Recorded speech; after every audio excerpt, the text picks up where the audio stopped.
যারা শুনছেন সবার প্রতি আন্তরিক কৃতজ্ঞতা। বাংলাদেশের ফাইনালের পথে বিশাল বাধা তৈরি করলো পাকিস্তান।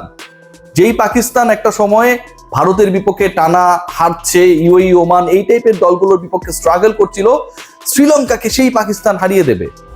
শ্রীলঙ্কা যারা গ্রুপ চ্যাম্পিয়ন হয়ে টপ 4-এ এসেছে, বাংলাদেশের কাছে লাস্ট ম্যাচে পরাজিত হলেও আলটিমেটলি শ্রীলঙ্কাকেই কিন্তু মনে করা হচ্ছিল টপ ফেভারিট, অন্তত পাকিস্তানের এগেনস্টে এই ম্যাচে। যেই পাকিস্তানে বিগ নেমস নেই, যেই পাকিস্তানে রিজওয়ান নেই, যেই পাকিস্তানে বাবর আজম নেই, যেই পাকিস্তানে bowling department, batting department, even ফিল্ডাররা স্ট্রাগল করছেন প্রত্যেকটা দিন, সেই দলটা শ্রীলঙ্কাকে, গ্রুপ পর্বের আনবিটেন শ্রীলঙ্কাকে টানা দ্বিতীয় পরাজয়ের স্বাদ দিল ফলোইং বাংলাদেশ। মানে বাংলাদেশের বিপক্ষে তারা প্রথম ম্যাচটা হেরেছিল এবং এমন একটা সিচুয়েশন ক্রিয়েট হয়েছে, শ্রীলঙ্কার এশিয়া কাপ মিশন, ফাইনালে যাবার স্বপ্ন মোটামুটি শেষ। What about Bangladesh? এই আলোচনাটাই করবো এবং এই আলোচনা করতে গিয়ে আমার কাছে মনে হয় বাংলাদেশের ফাইনালে যাবার স্বপ্নে একটা বড় ধাক্কা দিল পাকিস্তান। কেন বলছি?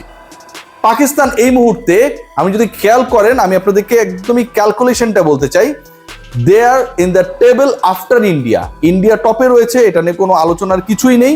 দে have played a single match against Pakistan এবং সেটাই তারা জিতেছে। পাকিস্তান 2 ম্যাচে 1 জয়, কিন্তু আজকের ম্যাচটায় বেটার রান রেটের কারণে তারা বাংলাদেশের সমান 2 পয়েন্ট হবার পরও 0.226 রান রেটে টেবিলের 2 নম্বরে। বাংলাদেশের 1 ম্যাচে 1 জয়, কিন্তু রান রেটে পাকিস্তানের থেকে পিছিয়ে থেকে টেবিলে তাদের অবস্থান 3। শ্রীলঙ্কাকে নিয়ে আলোচনা করতে চাই না। এই পাকিস্তান তাদের লাস্ট ম্যাচ খেলবে বাংলাদেশের বিপক্ষে, বাংলাদেশ তার আগে খেলবে ভারতের বিপক্ষে। তার মানে যা দাঁড়াচ্ছে 2 পয়েন্ট নিয়ে, আমরা যেই ক্যালকুলেশনটা এর আগে করছিলাম যে শ্রীলঙ্কা তারা যদি পাকিস্তানকে হারিয়ে দেয়, লাস্ট ম্যাচে শ্রীলঙ্কা যদি ইন্ডিয়ার কাছে হেরে যায়, তাহলে শ্রীলঙ্কা 2 পয়েন্টের মধ্যেই থাকবে। বাংলাদেশের অলরেডি 2 পয়েন্ট রয়েছে, বাংলাদেশ পরের 2 ম্যাচে ইন্ডিয়া পাকিস্তানের কাছে হারলেও বাংলাদেশের পয়েন্ট 2ই থাকবে। আর পাকিস্তান তারা শ্রীলঙ্কার কাছে যদি হেরে যেত আজকে, তাহলে শেষ ম্যাচে বাংলাদেশকে হারালেও তাদের পয়েন্ট 2 এর বেশি হতো না। সো 2 পয়েন্ট এক্সিস্টিং যে সিচুয়েশন বাংলাদেশের, সেটা নিয়েও বাংলাদেশ ফাইনাল খেলতে পারে। এই যে আমরা আশাটা করছিলাম, স্বপ্ন দেখছিলাম এবং একটা ইকুয়েশন ক্রিয়েটও হয়েছিল, সেটা একটা বড় ধাক্কা পেল। So what is the next method for Bangladesh to qualify to the top 4 final?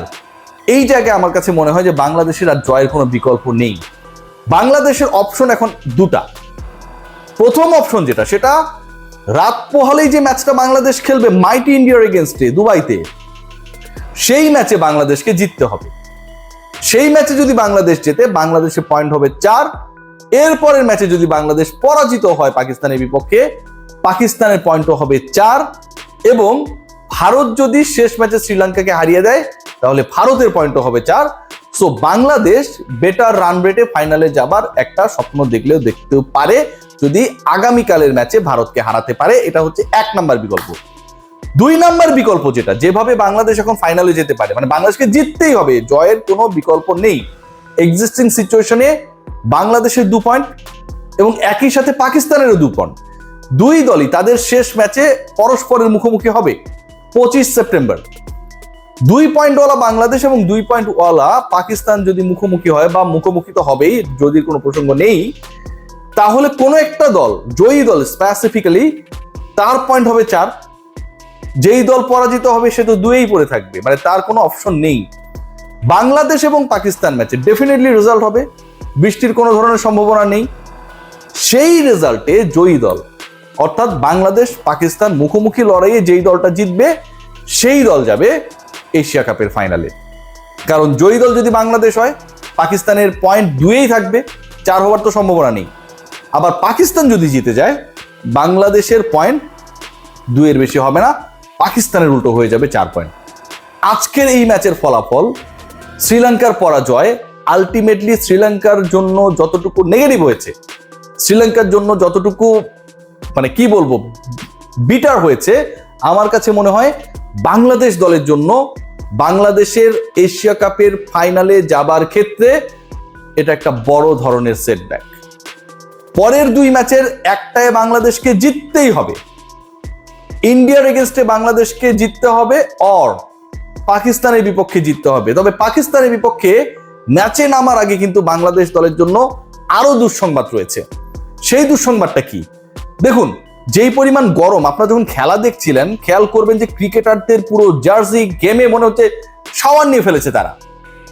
So এইরকম একটা সিচুয়েশনে যখন আপনি ব্যাক টু ব্যাক ম্যাচ খেলবেন, প্রথমত প্রচুর গরম সেখানটায়, দ্বিতীয়ত এই গরমের মধ্যে আপনাকে 16-17 ঘন্টা পরেই নেক্সট ম্যাচে নামতে হবে, এবং আপনি এমন দুটো দলের সাথে খেলছেন যারা হচ্ছে এই ফরম্যাটটার সাবেক এশিয়া কাপ চ্যাম্পিয়ন এবং ওয়ার্ল্ড কাপ চ্যাম্পিয়ন। বাংলাদেশের জন্য পুরো সিচুয়েশনটা আমার কাছে মনে হয় অনেক বেশি টাফ, স্পেশালি বোলিং ডিপার্টমেন্টে যারা থাকবেন তাদের জন্য it's going to be a big challenge সুস্থ থাকা। বাংলাদেশের পুরো সিচুয়েশনটা, বাংলাদেশের পুরো স্বপ্ন আলটিমেটলি গুড়িয়ে দিয়েছে শ্রীলঙ্কার এই পরাজয়।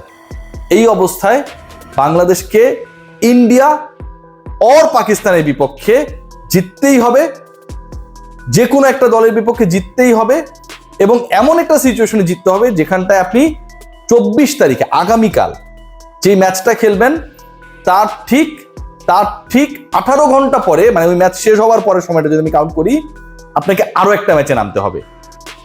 পাকিস্তানের বিপক্ষে যদি আমি ধরে নিই যে বাংলাদেশ পাকিস্তানের বিপক্ষে জিতবে, বা পাকিস্তানের বিপক্ষেই বাংলাদেশের জয় টার্গেট করাটা ইজিয়ার দ্যান ইন্ডিয়া, রাইট? এখন ওই পাকিস্তানের বিপক্ষে যে আপনি ইজিয়ার টার্গেটটা ফুলফিল করবেন, আপনি কি প্রপার প্রিপারেশন নিয়ে একদম ফ্রেশ ওয়েতে ফ্রেশ ক্রিকেটারদের নিয়ে নামতে পারবেন?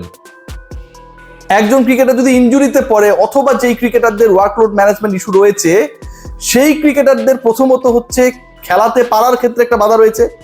দ্বিতীয় সেটা হচ্ছে যদি আপনি খেলিয়েও দেন, খেলার মাঝপথে একজন পেসার যদি কোনো কারণে ক্যাম্প করে এবং কন্টিনিউ করতে না পারে, সেই সিচুয়েশনে বাংলাদেশের বোলিং ডিপার্টমেন্ট কিন্তু একটা বড় চ্যালেঞ্জে পড়বে এগেইনস্ট পাকিস্তান।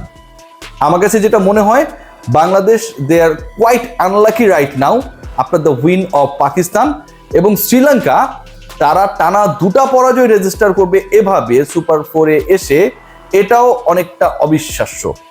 একটাই লক্ষ্য বাংলাদেশের এখন, ইন্ডিয়া ও পাকিস্তান, যে কোনো দুই দলের বিপক্ষে একটা জয় বাংলাদেশকে পেতেই হবে। একটা ম্যাচ যদি বাংলাদেশ জিততে না পারে, তাহলে বাংলাদেশের ফাইনালে যাবার আর কোনো সম্ভাবনা নেই। ফিক্সচার যেভাবে করা হয়েছে, যেভাবে পরিকল্পনা করা হয়েছে, বাংলাদেশ যেই গ্রুপ থেকে গেছে সেই গ্রুপে 2 নাম্বার দলকে যেভাবে ফাঁসানো হয়েছে, বাংলাদেশ ক্রিকেট বোর্ডের কর্তারা যারা ইলেকশন নিয়ে অনেক বেশি ব্যস্ত, এশিয়া কাপের এই ফিক্সচার নিয়ে তারা কি একবারের জন্য ভেবেছিলেন, ইনপুট দিয়েছিলেন? এশিয়া কাপ যদি 28 তারিখের জায়গায় 29 তারিখে শেষ হতো, ব্যাক টু ব্যাক খেলার এই ধকলটাকে যদি এড়ানো যেত, তাতে কার ক্ষতি হতো? কিন্তু আমাদের কর্তারা, বাংলাদেশ ক্রিকেট বোর্ড যারা নেগোশিয়েট করেছে, তারা এই ব্যাপারটা নিয়ে ভাবে নাই। ইদার তারা ভেবেছে যে তারা গ্রুপ চ্যাম্পিয়ন হবে, তাদের এই ভেজালে পড়তে হবে না। মানে ডেথ গ্রুপে আপনি আছেন, শ্রীলঙ্কা, আফগানিস্তান, বাংলাদেশ, এই গ্রুপ থেকে আপনি চিন্তা করতেছেন যে আমি গ্রুপ চ্যাম্পিয়ন হয়ে যাবো, এরকম শিডিউল আমি পড়বো না। ওর আপনার এই স্বপ্নই ছিল না যে আপনি টপ 4-এ খেলবেন। বাংলাদেশ দলের জন্য এই মুহূর্তে পাকিস্তান যতটুকু চ্যালেঞ্জিং, কারণ তাদেরকে চোখ রাঙাচ্ছে পাকিস্তান, ফাইনালে বাংলাদেশ যেন যেতে না পারে, সেই ক্ষেত্রে শ্রীলঙ্কাকে হারিয়ে দেবার পর তার থেকে বেশি challenging back to back matches খেলা আবুধাবি, দুবাইয়ের, ইউএইর এই কন্ডিশনে। শেষ পর্যন্ত কি হয় দেখার। তবে আমার কাছে মনে হয় পথটা অনেক অনেক বেশি কঠিন হয়ে গেল। আমরা সবাই চোখ রাখবো আগামীকালের ম্যাচে, যেই ম্যাচে মাইটি ইন্ডিয়াকে বাংলাদেশ হারিয়ে চমক দিতে পারে কিনা, পাকিস্তানের ম্যাচে নামার আগে বাংলাদেশ তাদের পয়েন্ট টেবিলে অবস্থানটাকে আরো সুসংহত করতে পারে কিনা, সেটাই দেখার। আর কালকে যদি বাংলাদেশ জিতে যায়, they will be the topper of the table, no doubt. সবাই ভালো থাকবেন, শুভরাত্রি।